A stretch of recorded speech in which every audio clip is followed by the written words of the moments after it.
برادران ملت اسلامی، السلام علیکم ورحمۃ اللہ وبرکاتہ۔ الحمدللہ وکفا وسلام علی حبیبہ المصطفیٰ، اما بعد فاعوذ باللہ من الشیطان الرجیم، بسم اللہ الرحمن الرحیم۔ واما بنعمت ربک فحدث، صدق اللہ مولانا العظیم۔ بارگاہ رسالت میں آپ صلی اللہ علیہ وسلم میں درود پاک کا ہدیہ پیش کریں۔ اللہم صلی علی سیدنا و مولانا محمد معدن الجود والکرم وآلہ واصحابہ الکرام وابنہ الکریم وبارک وسلم صلاۃ دائمۃ سرمدا ابدا۔ وقت کافی زیادہ ہو چکا ہے، بیان کرنے کا وقت نہیں ہے، اب جماعت کا وقت قریب ہو چکا ہے۔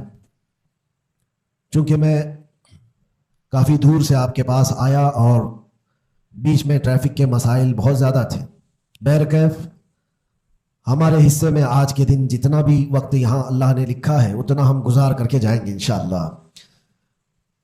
بس ایک بات عرض کرنا چاہوں گا کہ آج 15ویں شعبان المعظم ہے۔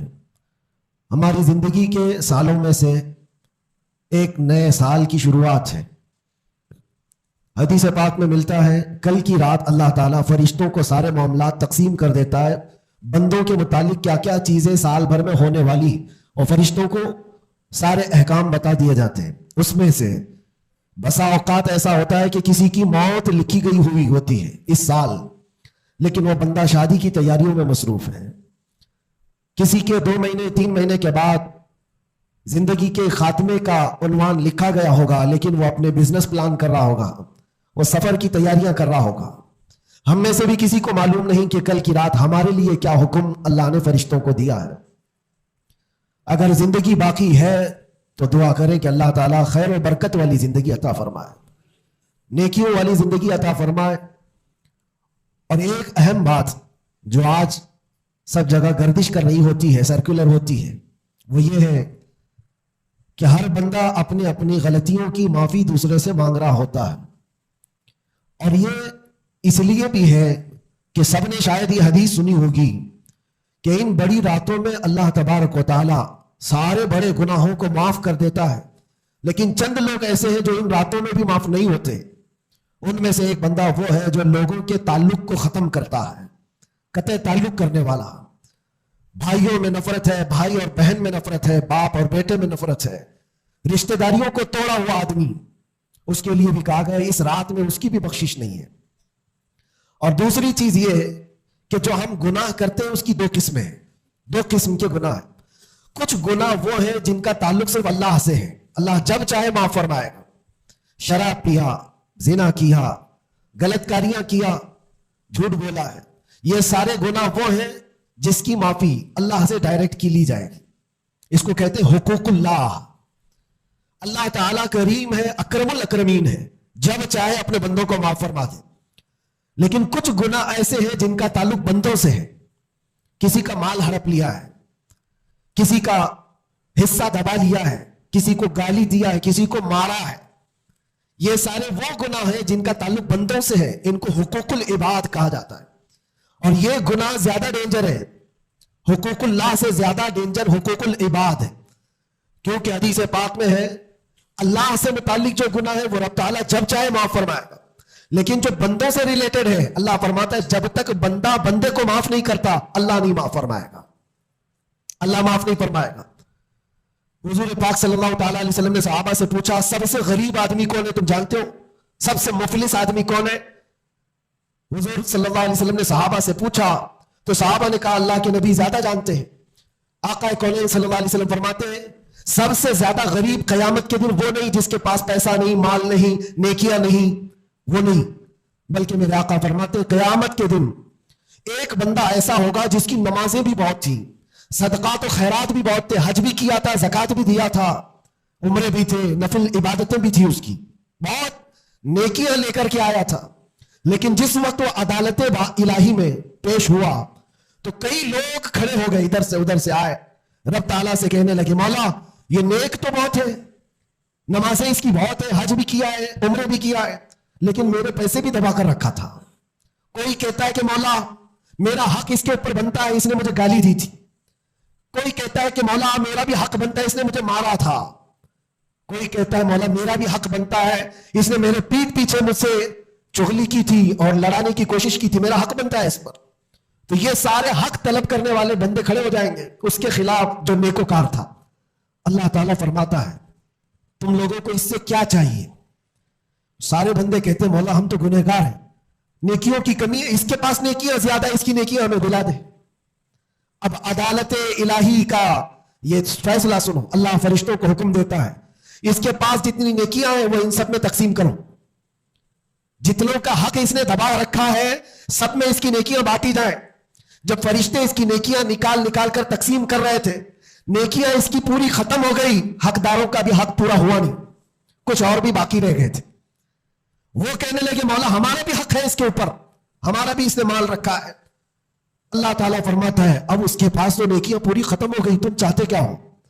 وہ گنہگار تھے، وہ کہتے مولا ہم یہ چاہتے ہیں کہ ہمارے گناہ اٹھا کر کے اس پر ڈال دیں، ہمارا بوجھ تو کم ہو جائے۔ حکم ہوگا رب تعالیٰ کا کہ اس کے اوپر ان کا حق بنتا ہے، لہذا ان کے گناہ اٹھا کر کے اس کے اوپر ڈالو۔ حدیث پاک میں میرے آقا فرماتے ہیں لے کے تو چلا تھا بہت ساری نیکیاں، لیکن وہاں سب بٹ گئی، الٹا دوسروں کے گناہ اپنے سر پر لے لیا اور سیدھے اس کو فرشتے جہنم میں لے کر جاتے ہیں۔ یہ قیامت کے دن کا سب سے مفلس آدمی ہے، سب سے غریب۔ اسی لیے اے لوگوں حقوق العباد میں کبھی گرفتار مت ہونا، دنیا میں کسی کا حق دبا کر مت رکھنا۔ کسی کو اگر تم نے اپنی زبان سے ایذا دیا ہے، تکلیف دی ہے، یا ہاتھ سے دیا ہے، یا کسی بھی طرح سے دیا ہے، تو قیامت کے دن اس کا حق لیا جائے گا، تمہیں اس کا حق دینا پڑے گا۔ اسی لیے شب برات آتی ہے تو سب لوگ ایک دوسرے سے معافی بھی مانگ لیتے ہیں۔ بندوں سے اگر تمہارا حق ہے تو بندوں سے معافی مانگ لو، اگر بندہ معاف کر دیا دنیا میں تو اللہ بھی معاف فرمائے گا، اللہ معاف فرمائے گا۔ لیکن معافی مانگنے کا ٹرینڈ آج واٹس ایپ اسٹیٹس بن گیا ہے، بہت آسان ہے اسٹیٹس پر رکھ دینے کا کہ میرے جس کے اوپر بھی حق بنتے ہیں میں نے ان کو معاف کیا، وہ مجھے معاف کر دیں، کسی کے پاس جانے کی ضرورت ہی نہیں، واٹس ایپ میں گھماتے رہ جاؤ۔ کیا اسی کو معافی مانگنا کہتے ہیں؟ معافی مانگنے میں آدمی کو جو انا ہے، جو تکبر ہے، جو شیطان اسے گھمنڈ دلاتا ہے، اسی توڑنے کے لیے تو اللہ نے معافی مانگنے کا حکم دیا ہے کہ جاؤ تم اپنے اس بندے سے معافی طلب کرو جس کے پاس جانے میں تمہیں شرم آ رہی ہے۔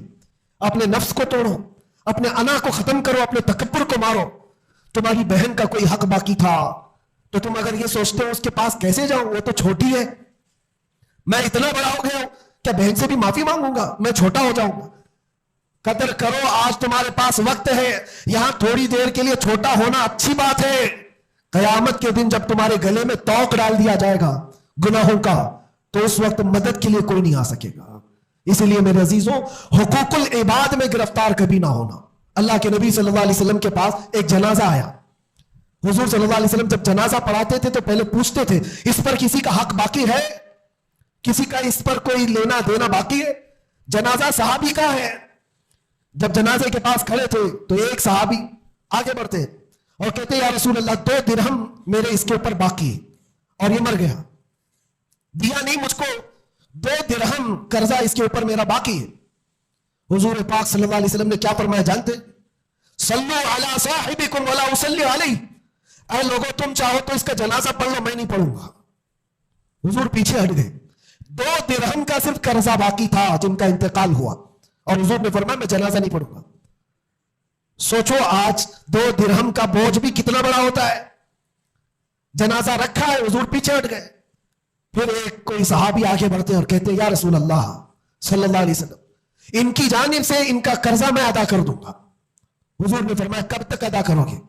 کہا کل کی مغرب سے پہلے میں ادا کر دوں گا۔ اللہ کے نبی نے ان سے وعدہ لیا اور اس کے بعد پھر اس صحابی کی نماز جنازہ پڑھائی۔ یہاں تو بہت سارے حقوق لے کر بیٹھے ہیں، وہ تو 2 درہم کی بات کر رہا ہوں۔ اسی لیے ہماری زندگی کا خاتمہ ہونے سے پہلے یہ حساب کتاب پہلے صاف کر لو۔ حاسبو قبل ان تحاسبو، اپنا حساب کلیئر رکھو اس سے پہلے کہ تمہارا حساب لیا جائے۔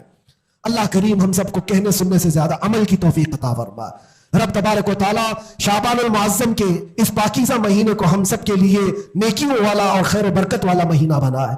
الہ العالمین قدیر و جبار خدا، جب تو نے رجب اور شعبان ہمیں دکھایا ہے تو رمضان تک ہماری زندگی عطا فرما۔ وآخر دعوانا الحمدللہ رب العالمین۔ السلام علیکم۔